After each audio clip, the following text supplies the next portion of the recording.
I'm Evan, 34 years old, and I've always been the one to hold things together. The one who shows up, foots the bill, smooths things over when someone says something too sharp at dinner. The glue, I guess. That's what my mom used to call me. You keep us together, honey. I used to take pride in that. But glue can only hold so much before it dries out and snaps. My birthday this year was supposed to be different.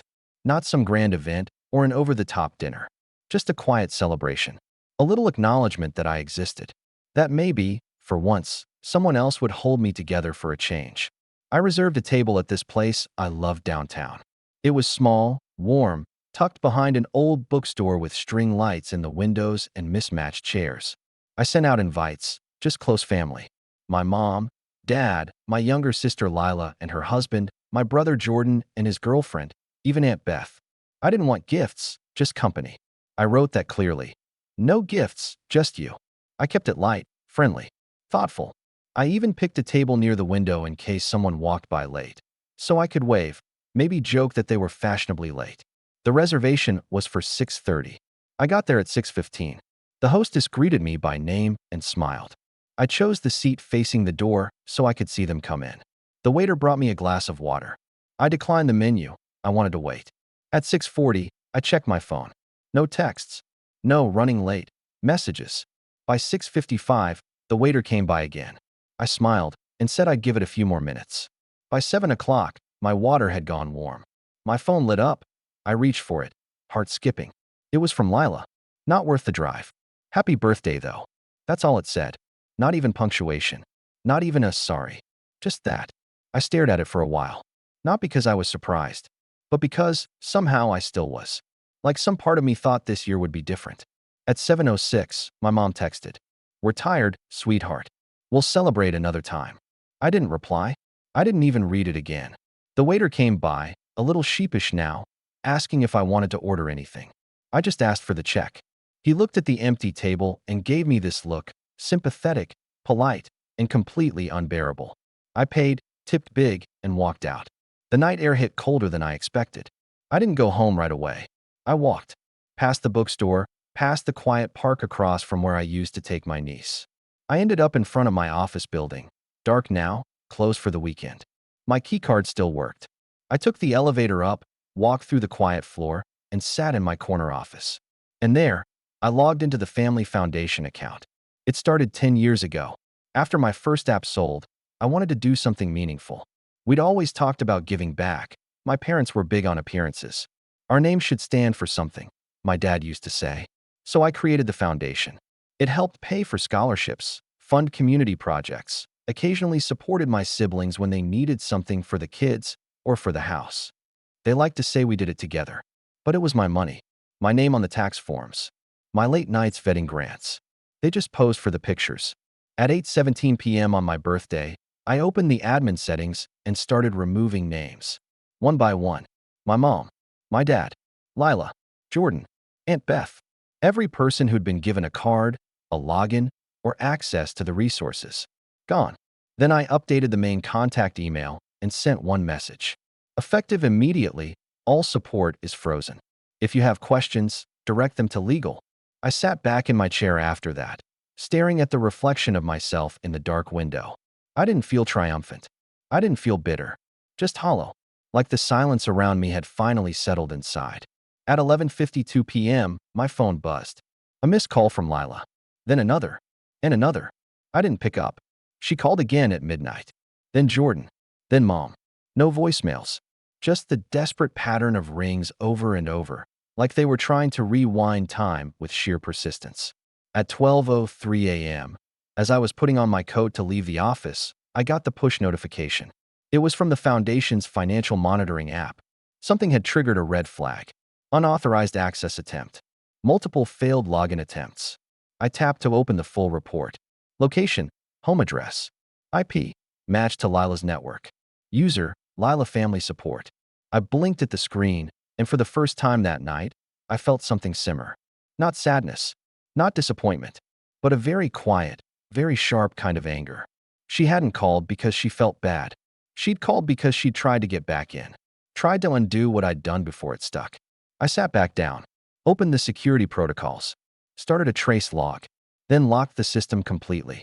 No more half measures. As I worked, another email came in. From the foundation's lawyer. Evan, we received notice of suspicious activity. Do you want to proceed with full audit protocol and account freeze? I hovered over the yes button for a moment. Then I clicked it. The moment I did, my phone lit up again, but not from a call. It was another notification. Emergency alert. Transaction denied.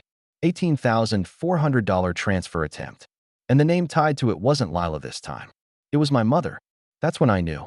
This wasn't just thoughtlessness. This wasn't just a family that forgot dinner or took me for granted. They were trying to drain it before I could stop them. And I wasn't sure what shocked me more, that they tried, or that it took me this long to see them clearly. I didn't sleep that night. I sat in my office with nothing but the hum of the building's backup lights and the soft flick of notifications. Each time I thought it was over, another alert came in. At 12:31 a.m., another denied transaction, this time for $6,200. At 12:47, someone tried changing the recovery email. By 1:10 a.m., the system locked itself down entirely. Nobody could get in, not even me. But I'd already triggered the audit. That was irreversible. Every cent, every login, every grant approved or denied over the last 5 years. All of it was now flagged for legal review. And I'd set it to notify every single board member. At 1:28 a.m., my phone buzzed with another call. Mom. I almost answered. Almost. But I let it ring out like all the others. I knew what she'd say. Why are you doing this? You're overreacting. This isn't the time to play games. But this wasn't a game. This was my birthday. And they made it very clear what I was worth to them. By 2 a.m., I was back home. I dropped my keys on the counter and sat on the couch in the dark. The place was clean, too clean. No half-eaten cake, no wrapping paper, no sloppily tied balloons. Just silence. I thought I'd feel empowered, maybe even a little vindicated. But instead, I just felt tired. Deep in my bones, like I'd been holding my breath for years and still couldn't find air. I stared at the ceiling and let my mind wander back. Back to when I was 17 and sold my first website. Dad said, "You're not special. You just got lucky." Back to 22, when Lila showed up crying about rent and left with $5,000. Back to 30, when I bought the lake house and everyone called it our place, even though none of them chipped in a cent. And every time, I swallowed the resentment, smiled for the camera, and told myself, it's just family. But this time, I didn't have to. By morning, the calls had slowed. I ignored everyone. I didn't need to hear the excuses. I didn't need their version of why they didn't come. I already knew. I wasn't the priority. I was the account, the walking safety net, the guy they leaned on when things got messy, then brushed aside when it was inconvenient to care. At 9:03 a.m., a new message popped up. From Jordan. "Okay, dude. This is getting out of hand. Call me back. You're freaking mom out. She's crying. What's the point of all this? Just because we missed some dinner?" I stared at it for a long time. Some dinner. That's all it was to him. Not my birthday. Not the one day I asked for their time. Just a missed meal. I didn't respond. But I did forward the message to my lawyer. I figured it might come in handy if they tried to claim I hadn't warned them. At 10:27 a.m., I finally got a different kind of message, this time from Aunt Beth. I had no idea this was happening. I wasn't part of any of that. Please don't cut me off. I care about you. It should have made me feel better. Instead, it made me feel sick. Because of course she knew. They all knew. Maybe not about the transactions, but about the way I'd been treated. And not one of them said a word. That afternoon, I took the long way to the office. My phone buzzed every few blocks. Missed calls. New emails. One particularly desperate voicemail from Lila that started with, "Okay, I messed up, but you're seriously doing this," and ended with, "You've always been so dramatic, Evan." By the time I reached my floor, my assistant Rose was already waiting. She handed me a folder. Thick, heavy. "They tried to log in with a fake grant application," she said quietly. "We flagged it. Look at the email domain." I opened the folder. The application was for a youth charity, completely fabricated. The email used a domain created that same morning. The listed contact? M. Carson, my mother's maiden name. I exhaled slowly. "Give me a call with the auditors. I want everything triple verified. Every withdrawal, every reimbursement, every personal expense disguised as outreach." She nodded. "Already scheduled for 4 p.m. And Evan, happy belated." I managed a half smile. Thanks. The next few hours were a blur. I sat in meetings, signed off on reports, pulled up old records. The deeper we dug, the uglier it got. Thousands here, tens of thousands there. Plane tickets labeled as site visits to places we'd never supported. A vacation to Turks and Caicos under the name of a non-existent youth mentorship program. By evening, the auditors had seen enough. They requested a full statement and authorized the transfer of oversight to an independent firm. But the real punch landed at 7:46 p.m. when I got a call from our foundation's largest corporate partner. Evan, the voice on the line said, "We just received a notice about the freeze. Is everything all right?" I paused. Then I told him the truth, or most of it. There were some internal issues. I've initiated an investigation. There was silence on the line. Then he said, "I'm sorry to hear that, but I'm glad you caught it." Then he added something that stopped me cold. "One of your relatives reached out this morning, said they were authorized to move funds on your behalf. We were a signature away from wiring $50,000. I froze. "Who?" There was a pause. "Your sister." My fingers curled around the edge of the desk. I thanked him, hung up, and stared at the wall. Lila hadn't just tried to get back in. She'd tried to drain it entirely. And she might have succeeded if I hadn't been sitting alone at that empty table the night before. I don't know how long I sat there after that call, just staring. My office was still warm with the late sun filtering through the blinds, but I couldn't feel any of it. I wasn't angry in the way people throw chairs or slam phones. It was colder than that, quieter, like watching someone you love sink underwater and realizing they're not even trying to swim. By 8:20 p.m., I was back home, suit jacket off, sleeves rolled up. I poured a glass of water and stood at the kitchen counter, reading the email I hadn't opened earlier, the one from Lila's husband, Matt. "Evan, look man, I don't want to get in the middle of all this, but you're putting a lot of people in a bad spot. Lila's freaking out. Your mom's calling every hour. I get that you're mad, but this seems extreme. We're family. We've all helped each other. This isn't who you are." No, it wasn't. But maybe it should have been. I was done pretending that quiet meant weak, that forgiving meant forgetting. So I opened a blank document, titled it Statement of Closure, and started typing. It wasn't a legal document. Not exactly. More like a manifesto, something I'd send to the family once the audit concluded. It would outline every misuse of funds, every unauthorized transaction, every time someone leaned on family as a shield for selfishness. Not to start a war, but to finish the story with facts, not feelings. I was halfway through listing the first year's discrepancies when my phone buzzed again. Unknown number. I usually don't answer those, but something made me pick it up. "Hello." There was a pause, then a voice I hadn't heard in years. "Evan, it's Uncle Reese." I froze. Reese was my dad's younger brother, estranged for almost a decade. Last I heard, he'd moved across the country and cut contact after some ugly fight with my parents. I'd always wondered what happened. "I heard about what happened," he said quietly. I blinked. "How?" "I got a call. From your dad. First time in 10 years. That took me a second." "He called you." Reese laughed dryly. "Yeah. Said the family's falling apart. Blamed you. Asked me to talk some sense into you." I didn't say anything. Reese continued, "So I did. But not the way he wanted." "What do you mean?" I told him I'm proud of you. I sat down slowly.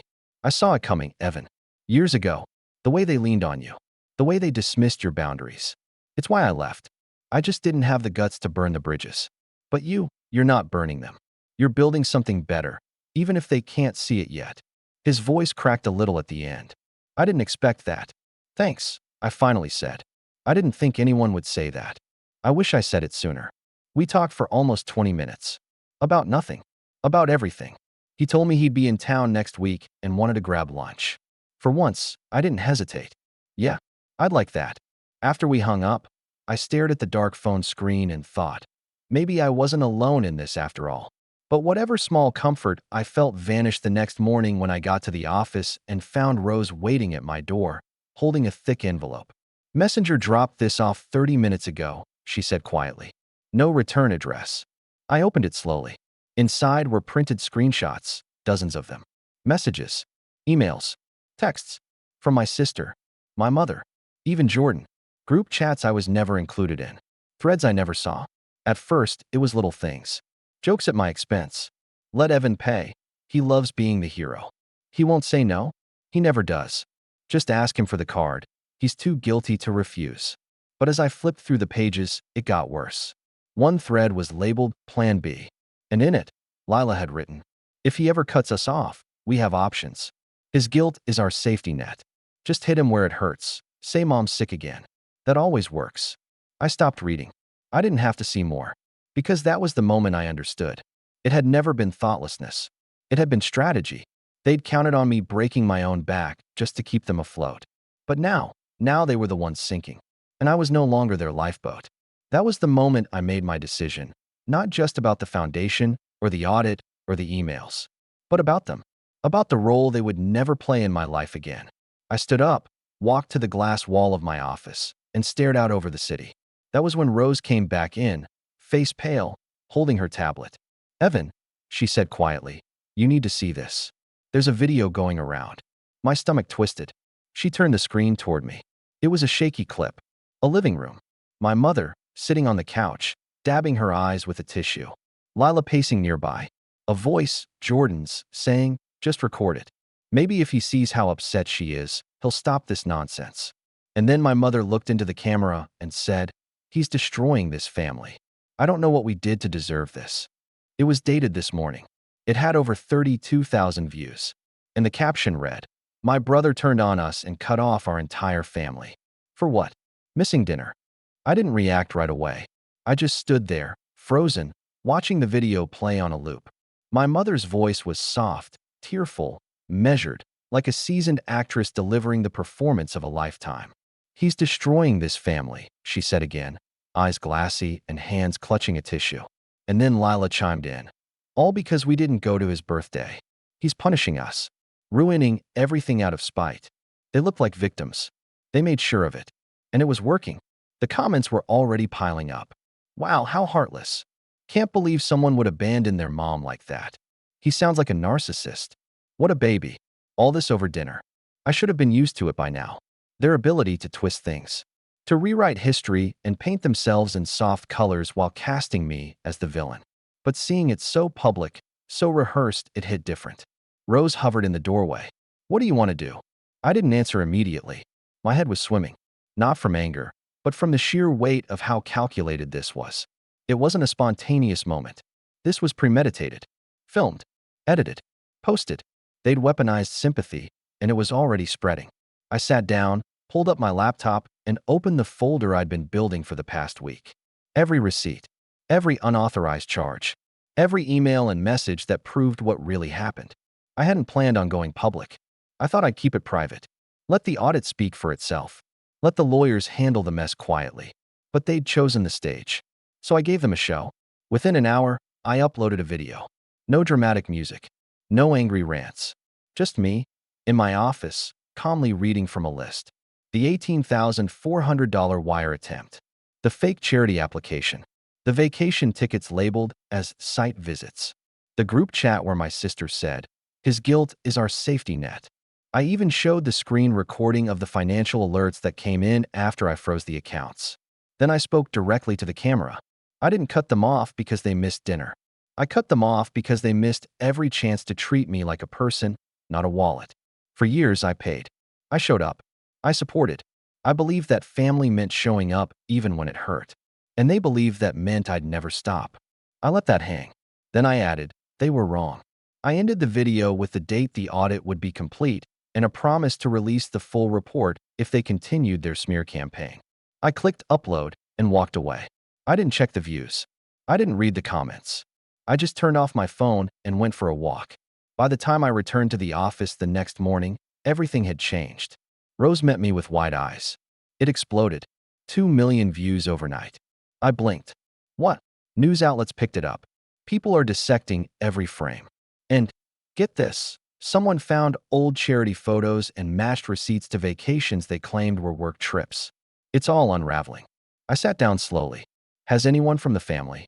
They've all gone quiet. Lila deleted her accounts. Your mom hasn't posted since yesterday. But she paused. There's more.